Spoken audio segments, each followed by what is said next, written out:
Now, I just briefly want to make the people understand how can anyone do something like this? And for that, I have to explain to you what is RSS. RSS, Mr. Narendra Modi is a life member of RSS. RSS was an organization that was inspired by Adolf Hitler and Mussolini, came about in 1925. They believed in racial purity, racial superiority. They also believed they were an Aryan race like the Nazi believed they were an Aryan race. All that I'm saying can be verified. This is the time of information revolution. You can Google all this, what I'm saying. But it is very important for me to explain this to you so you know what is happening in India. This RSS believed in the ethnic cleansing of Muslims from India. At one point, there was racial superiority of the Hindu race. Secondly, it was hatred for the Muslims and for the Christians because they believed that this golden age of Hindu civilization was stopped because of Muslim rule centuries back and then the British rule of India. So it was racial superiority and hatred for Muslims and Christians. This is openly stated. You look at the founding fathers of RSS, Golwalkar and Savarkar. Just Google them and you'll find out. And this ideology of hate is what murdered the great Mahatma Gandhi in 1948. It was this ideology of hate that made Narendra Modi in 2002 do a pogrom against Muslims in Gujarat when he was the chief minister. He allowed 3 days for these RSS goons who were inspired by the Hitler brown shirts. They actually wear brown shirts. This RSS, the Congress Home Minister gave a statement that in RSS camps, terrorists are being trained. And these terrorists butchered 2,000 Muslims and 150,000 Muslims were made homeless. Narendra Modi could not travel to the US because of that. And I need to make you understand this background before I explain to you that what sort of a mindset would lay siege to 8 million people with 900,000 troops. Women, children, sick people, locked in as animals. In fact, of what I know of England, if 8 million animals were locked in, the RSPCA would have made a lot of noise about it. These are human beings.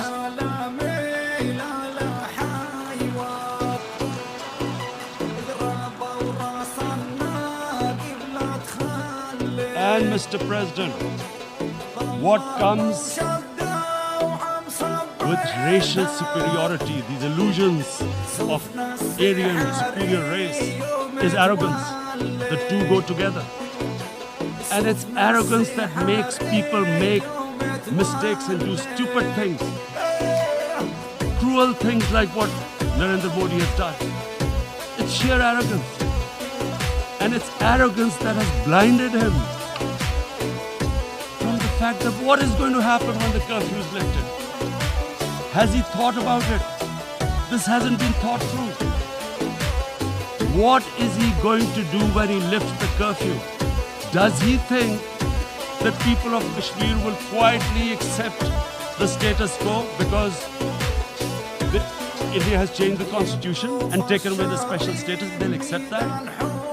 Mr. President, 100,000 Kashmiris have died in the past 30 years because they were denied the right given by the United Nations, the right for self-determination.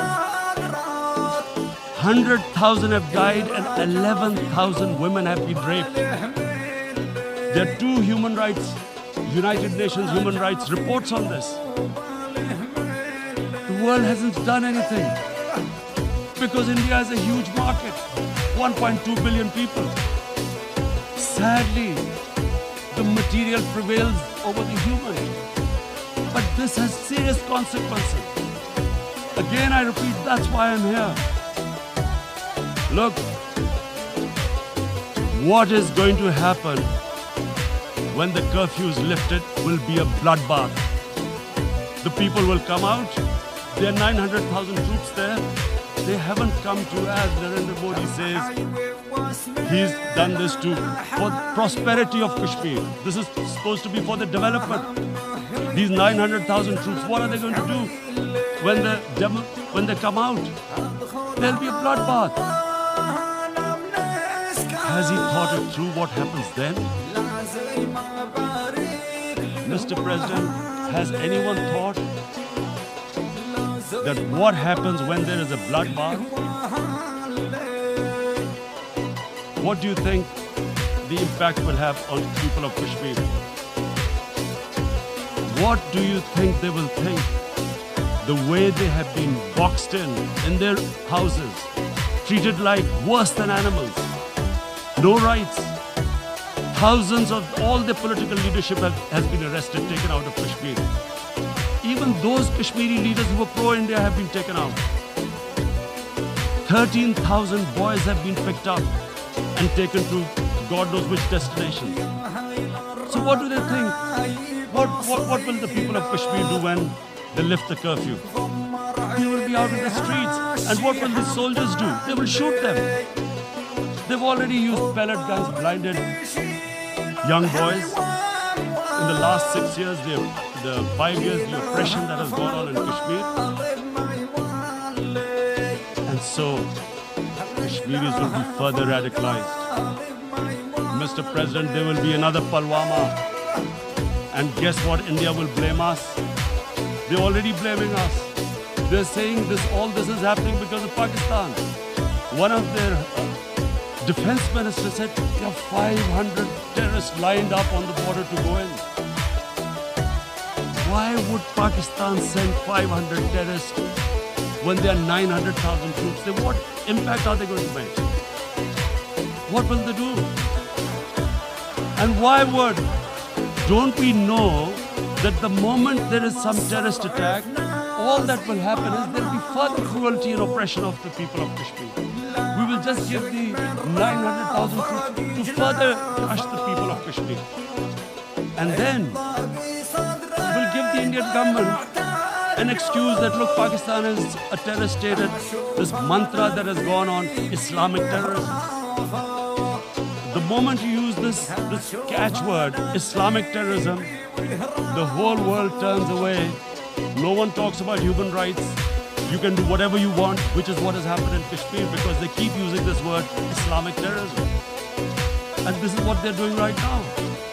What do we benefit from further increasing the cruelty on the people of Kashmir?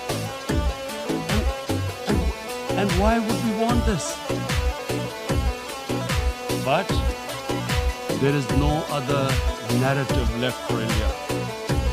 As when they lift the curfew, whatever happens, Pakistan will be blamed, and there is always a danger of another Pulwama.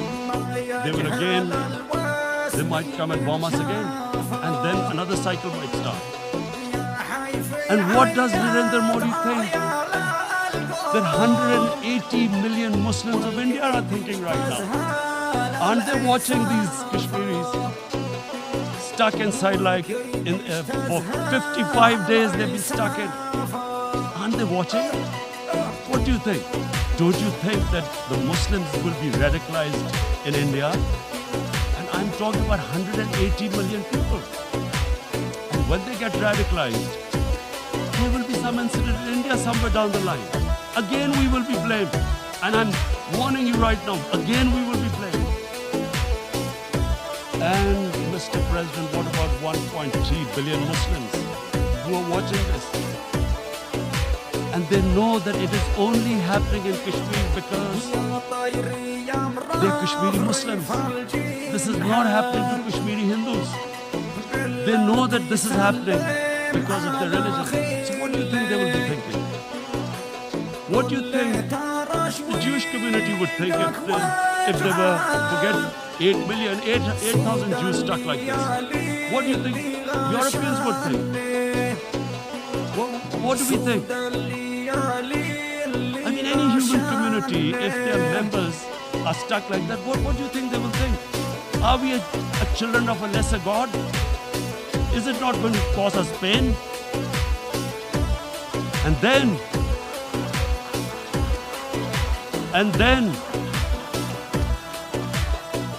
then I'll tell you what will happen. People will, in the 1.3 billion Muslims, someone will pick up arms. I know we've been brought up with films, Western films. This good, decent guy doesn't get justice. He decides to pick up a gun and start seeking justice. There was a film made in New York, famous film called Death Wish. This guy gets mugged by his family, his wife gets killed or something. He can't get justice. He picks up a gun and he goes around shooting muggers. And the whole cinema cheers him on.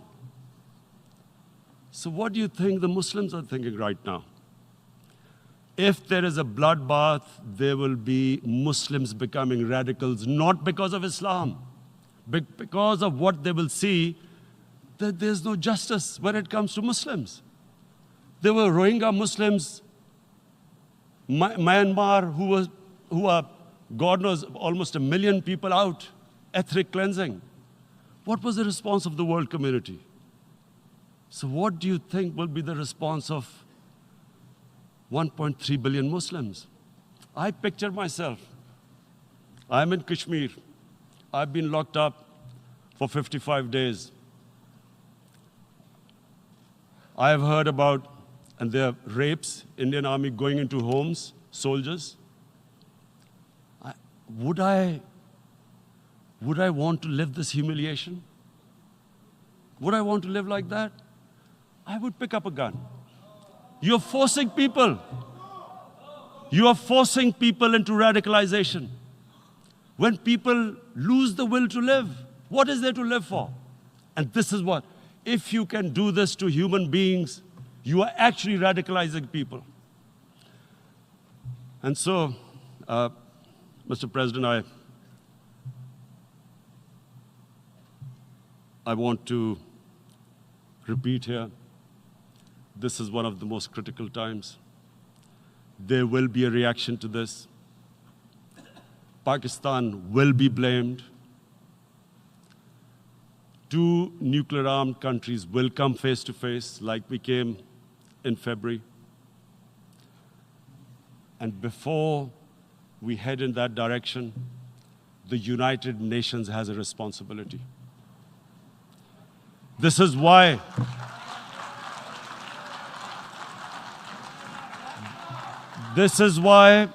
the United Nations came into being in 1945. You were supposed to stop this happening.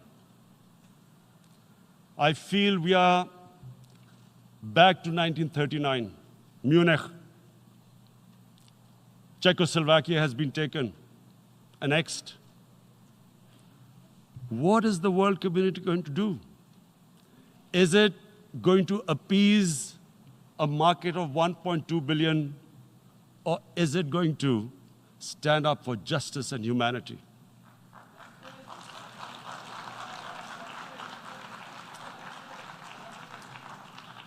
If this goes wrong, you hope for the best, but be prepared for the worst. If a conventional war starts between the 2 countries, Mr. President, if a conventional war starts, and anything could happen, but supposing a country 7 times smaller than its neighbor is faced with the choice, either you surrender or you fight for your freedom till death. What will we do? I ask myself this question. And my belief is, La ilaha illallah, there is no God but one. And we will fight. And when